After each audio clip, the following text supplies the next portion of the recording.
Olá, meu nome é Camila Fragoso e hoje eu estou aqui para apresentar o meu código para a segunda etapa da seleção de estágio do AI Box Lab. Primeiro foram feitas as importações necessárias, a biblioteca Pandas para análise de dados, o Seaborn para plotar os gráficos, o CSV para escrever em um arquivo CSV e as métricas como acurácia, precisão, recall e F1 score. Depois o arquivo CSV foi aberto. Para isso foi necessária a importação de mais duas bibliotecas, I/O e Requests. Elas permitem abrir o CSV a partir de um link do GitHub, facilitando assim a abertura do código em qualquer computador. O CSV foi salvo na variável chamada base, que tem a seguinte estrutura, com 1.353 linhas e 10 colunas, sendo as 9 primeiras colunas formadas pelos atributos previsores e a última coluna pela classe.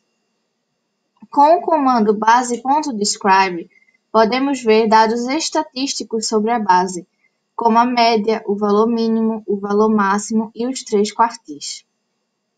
O número de exemplos por classe foi calculado dividindo a base de acordo com a classe número 0, número 1 e número -1, e calculando o length, ou seja, o comprimento desses novos pedaços da base. Assim, nós encontramos 103 atividades suspeitas, 702 atividades de phishing e 548 atividades legítimas. Com a ajuda do Seaborn, podemos ver esses dados em um gráfico e fica evidente o desbalanceamento da base. Isso pode influenciar na acurácia, pois a acurácia pode ser boa apenas para prever uma classe. E para isso precisamos analisar outras métricas, como o F1 score, para descobrir a real eficácia do sistema. Para verificar a existência de dados faltantes, foi utilizado o comando base.info, que mostra que em cada coluna existem 1.353 dados não nulos do tipo inteiro. Se a base possui 1.353 linhas, isso significa que não existem dados faltantes e podemos prosseguir para a análise dos dados. Para isso, precisamos definir os atributos previsores e a classe, que foram definidos e salvos na variável chamada predictors e classe, respectivamente. Depois foi feito o cross-validation, ou seja, foi definido 15% da base para teste e o restante para treinamento. Depois foi aplicado o classificador Gaussian e foi calculada a acurácia, F1 score, recall e precisão, valores que podem ser vistos abaixo do código.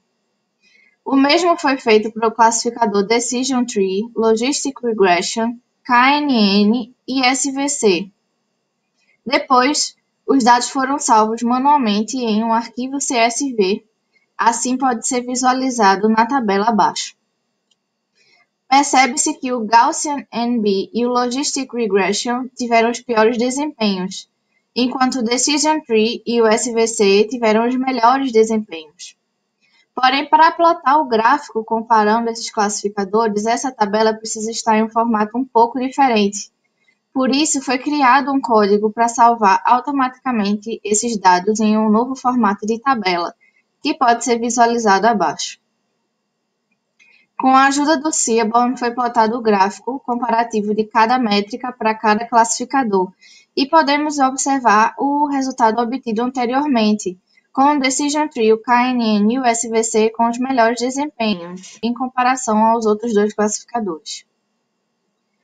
A fim de melhorar o desempenho dos classificadores, a base foi redimensionada utilizando o método resample.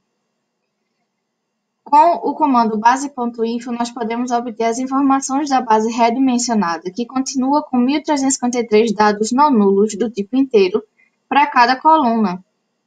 Porém, agora, cada classe possui a mesma quantidade de dados, em comparação à base original, onde estava totalmente desbalanceada, com uma classe obtendo mais dados do que as outras duas.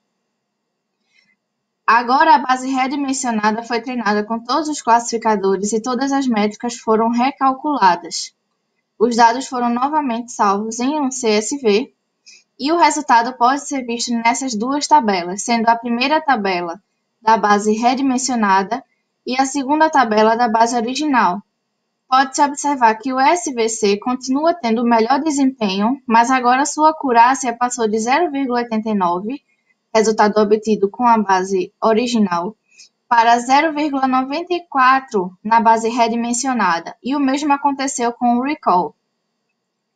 Já o Gaussian tinha uma acurácia de 0,78 na base original e caiu para 0,65 na base redimensionada, e o mesmo aconteceu com o recall do Gaussian.